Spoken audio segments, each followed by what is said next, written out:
Hello, my name is LaNesha DeBardelaben. There is no place like the Wright Museum. We are in the heart of Detroit. It was founded in 1965 as an institution to educate and to uplift people, all people. The mission of the Wright Museum is to open minds and change lives through the exploration and celebration of African American history and culture. So the museum really is about impact. It's about transforming people's sense of self and sense of relationship with others and sense of relationship with the world. And it was started, that mission was started by an obstetrician gynecologist named Dr. Charles Howard Wright. Dr. Wright was born in Dothan, Alabama in 1918, and he is the product of two historically black colleges, Alabama State University and Meharry Medical College. And he and his family settled in Detroit during the 1940s, I believe.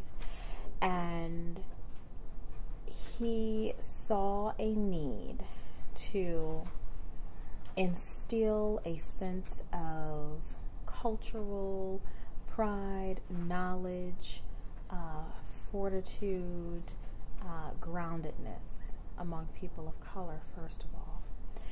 He and his wife were world travelers. They traveled around the world, interacting with people from all walks of life from all over the world, gathering artifacts, objects, books. So in 1965, he had a vision of establishing a museum that would advance people's quality of life. Something that stuck out to me when you were talking about the origin was the time frame that it opened, 1965, which is a very pivotal moment for the civil rights movement and just movement for black freedom. Was Dr. Wright driven by like the momentum of like that climate at that time? Well, Dr. Wright was himself, I declare, a civil rights leader. He was leading initiatives in Detroit, in the nation, and across the seas to help improve the quality of life and to equalize opportunities for all people. So locally, Dr. Wright helped to integrate hospitals here. He was one of a few, a low number of African American medical professionals, and he advocated that Detroit hospitals change their policies, their discriminatory policies, so that all people can be seen and cared for in these hospitals. So at one point in time, Detroit's hospitals put a quota on the number of African American patients that could be seen. Wow. And so if we go all the way back to the 19-teens, the 1920s, African American physicians created their own hospitals because the mainstream hospitals would not accept people of color after they met their quota, and people of color had nowhere to go to get medical help. So black nurses and doctors opened up hospitals like Dunbar Hospital and Mercy Hospital in the 19-teens and so forth. So there has always been a tradition of black physicians being advocates and activists, and Dr. Wright was in that tradition. Yes, definitely. And so he founded this museum during what was called the Black Cultural Arts Movement era. So it was such a significant time, and the museum became such a significant place for community. And it grew from there. So it began very humble beginnings.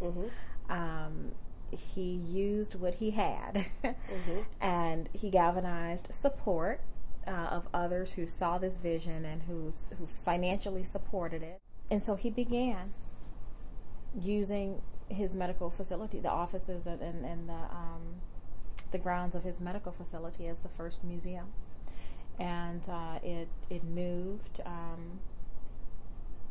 locations 3 times. We are currently at the third site of the museum, which was established.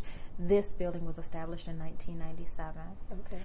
So to me, like, as being a part of the Detroit community, this is definitely a major landmark for me. Not only just like with being a part of the Black community in Detroit, but just in general, this is a major landmark in Detroit.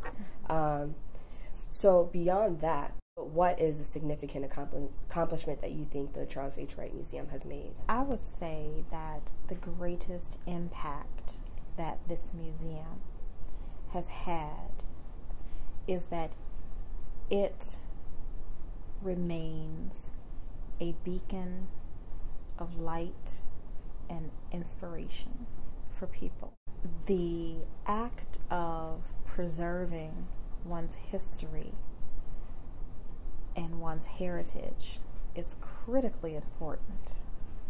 In the African tradition, it was the griot that would preserve the history and tell the stories. In the United States, the Wright Museum is the griot. The Wright Museum is the place that is preserving the stories.